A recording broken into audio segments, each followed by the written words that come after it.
কিন্তু এখন তো এটা স্পেশাল।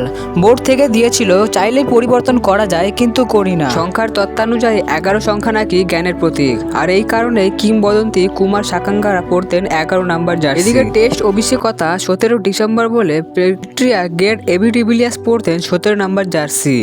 ডিভিলিয়ার্সের অবশ্য 17 ফেব্রুয়ারি। ফুটবলে 7 নাম্বার জার্সিকে বিখ্যাত করেছেন ক্রিস্টিয়ানো রোনালদো, ক্রিকেটে তেমন মহেন্দ্র সিং ধোনি। অবশ্য ধোনির জার্সি নম্বর 7 হওয়ার পেছনে একটা কারণ আছে। তার জন্মটা জুলাইয়ের 7 তারিখে, আর জুলাই মাসটাও বছরের সপ্তম মাস। সালটা ছিল 1981। জন্মসালের শেষ 2 সংখ্যা বিয়োগফল থেকেও 7 সংখ্যাটাই আসে, তাই ধোনির জন্য এই সংখ্যাটি বেছে নেওয়া খুব সহজ ছিল।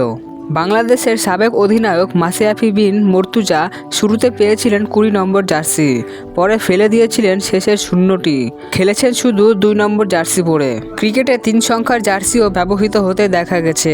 ক্রিস গেল 333, মোনালি ধরন 800। জার্সি নাম্বারের পেছনে এমন সম্প্রদান সব ঘটনা থাকলেও অনেকের ক্ষেত্রে আছে কিছু কুসংস্কার। এই যেমন 2015 সালে বিশ্বকাপে পাকিস্তানের চম্বক হিসাবে সুযোগ পেয়েছিলেন হারি সাহিল। সেই বিশ্বকাপের সময় সাহিলের সাথে ঘটেছিল এক অদ্ভুত ঘটনা। তিনি একটি 5 তারকা হোটেলের ভেতরে ভূতের ভয় পেয়েছিলেন। পরবর্তীতে দেখা যায় নিজের 80 নম্বর জার্সি বদলে বিশ্বকাপে তিনি 89 নম্বর জার্সি পরেছিলেন। একটা সময় ক্রিকেটে জার্সি নম্বরের প্রচলন ছিল না। 1995-96 সালে ওয়ার্ল্ড সিরিজ কাপে অস্ট্রেলিয়া সর্বপ্রথম জার্সি নাম্বার শুরু করে, আর এখন এই জার্সি নাম্বার হয়ে উঠেছে খেলোয়াড়দের পরিচয়।